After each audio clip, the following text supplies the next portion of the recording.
मेरे भाई, इस तरह के क्वेश्चन जो आपको दिख रहे हैं ये डिस्टेंस और डायरेक्शन में पूछे जाते हैं और हर एग्जाम में आज के पैटर्न में पूछे जा रहे हैं। इस तरह के क्वेश्चन को सॉल्व करने के लिए मैं आपको एक ब्रह्मास्त्र प्रदान कर रहा हूं, जिसको फेंक के मारेंगे ये सेकंडों में मूर्छित हो जाएगा। तो देखते हैं कैसे करते हैं। आप सबको पता है कि सर दिशाएं कितनी होती हैं, तो दिशाएं कितनी होती हैं दोस्तों? चार होती हैं। ये होता है ईस्ट, ये होता है वेस्ट, ये होता है नॉर्थ और ये होता है साउथ। आपको क्या करना है ना, नॉर्थ से स्टार्ट करना है। यहाँ लिख लीजिए नॉर्थ, फिर क्या आना है ईस्ट पे, आगे लिख लीजिए ईस्ट, फिर कहाँ जाना है साउथ पे, यहाँ हो गया साउथ, फिर कहाँ जाना है वेस्ट पे, यहाँ हो गया आपका वेस्ट। इसको ध्यान रखिएगा।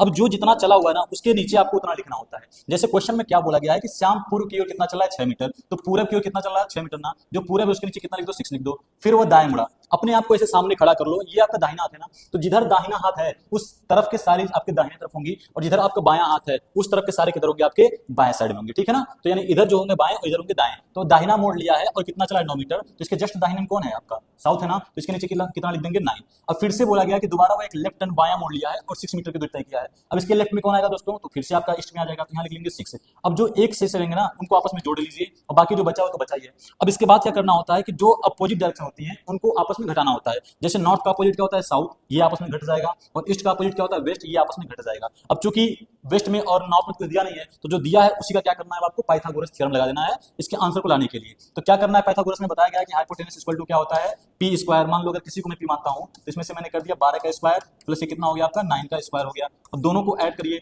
ये कितना हो जाएगा 144, ये कितना हो जाएगा आपका 81। दोनों को ऐड करेंगे कितना हो जाएगा 225 रूट में आ जाएगा, और ये किसका स्क्वायर होता है? ये 15 मीटर का, यानी 15 मीटर आपका आंसर हो जाएगा। Option number A is the right answer. तो अगर इस तरह के कॉन्सेप्ट को आपको सीखना है और इस ब्रह्मास्त्र को चला के मारना है एग्जाम में, तो आप जाकर के वन डे की यूट्यूब चैनल को जरूर सब्सक्राइब करिए।